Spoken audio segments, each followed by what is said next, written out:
Hey, what's up guys? Welcome back to Security Guard Command. So this video is a video response to Sean's video he just posted. It's over at Security and Investigations Leadership channel. He was talking about, well, the video is about the big officer patch that a lot of security wears and his take on it.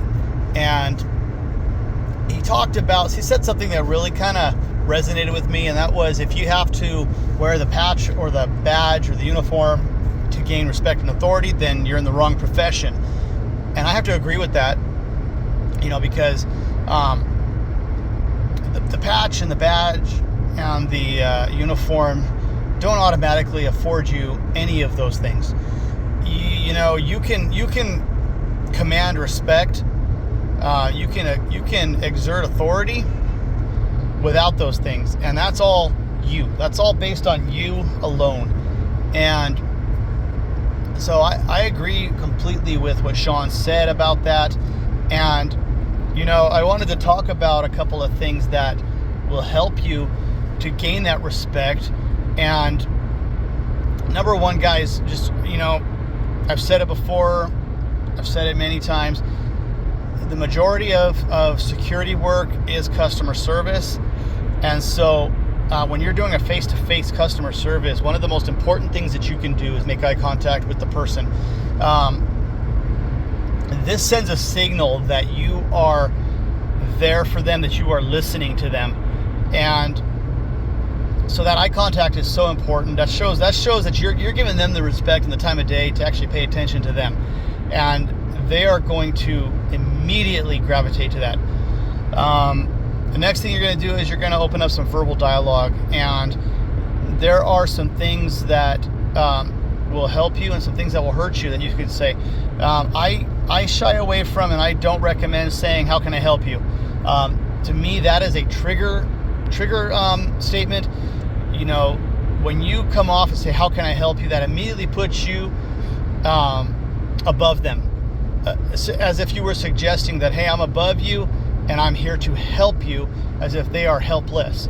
And while not everybody's going to be triggered by that, you'd be surprised that a lot of people actually are kind of put off by that question, "How can I help you?" Instead, I've said it before, and I recommend saying, "What can I do for you?"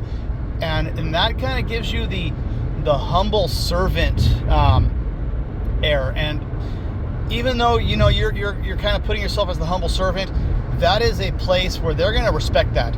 And if you believe in God and you trust the Bible, the Bible does say that the greatest in the kingdom is the servant of all. And I think there's a lot of wisdom in the Bible. Even if you don't believe in God, you don't necessarily believe in the Bible, it's pretty hard to deny that there's a lot of wisdom and a lot of truth in the Bible.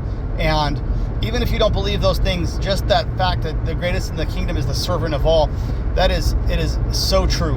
And so when you humble yourself before somebody, they automatically tend to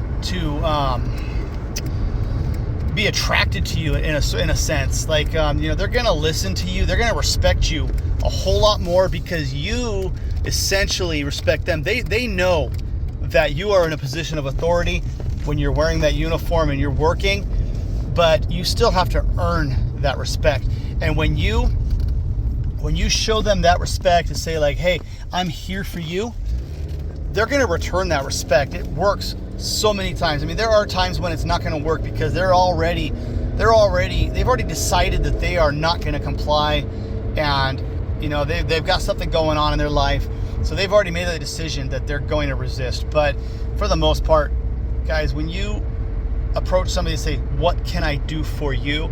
just the way you say it is going to automatically gain respect with that person, because you're not elevating yourself above them. You are bringing yourself to their level or even below their level, saying, like, "I'm your servant. What can I do for you?"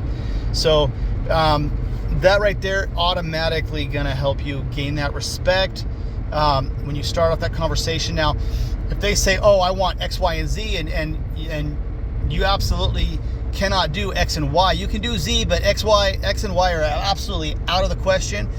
You know, you've already established some respect there, and you say, well, so I can start off with, well, I can do Y for you. Unfortunately, X and Y are going to be a little more difficult. There's a good chance that I'm not going to be able to get those for you at this moment, but let me see what I can do. So don't just shut them down immediately. Leave it open. Say, let me see what there is that I can do for you. And then if necessary, excuse yourself for a moment, ask them to stand by. And then, you know, even go out, step out, if possible, step out of the room for a moment and, you know, talk to a manager if you can. Even if there is no manager, pretend that you talk to a manager. Come back a couple minutes later and say, you know, hey, I spoke with a manager, and unfortunately, yeah, we're not gonna be able to do X and Y, but definitely we can get Z done for you. You know, and then proceed. And you know, a lot of times people will be okay. They'll be understanding. At least they're getting something out of it, and they'll feel like you tried. And that again is going to give you more respect than if you just say, no, absolutely not, we can't do that. And avoid the words we can't, I can't, we don't allow. You know, those are words that are essentially, all they're going to hear is you can't. They're not going to hear the reason behind it or anything else. When you explain things to people, all they're going to hear is that you can't, that you won't, etc. So you want to avoid those types of words. You want to make it feel like you are trying to do everything you possibly can for that person. And that's going to really help you to gain that respect that it's going to help you do your job. And it's going to make your job so much easier. So anyway, guys, I just wanted to throw that in there. If you haven't seen Sean's videos, or you've seen his channel, Security and Investigations Leadership channel, that's the channel in the video. I'm going to leave a link in the description. If you haven't seen that video, go check that out. Subscribe to his channel. Subscribe to all the other channels, guys. Security, you know, subscribe to all the security channels that are out there, and find the one that really fits you and suits you. There's a lot of great content, and you know, these channels, we're all here just to try to better the industry and to, you know, provide some content to help improve the industry as a whole and to encourage you guys. So anyway, stay safe out there, guys. Hope you have a great night, and I'll catch you later.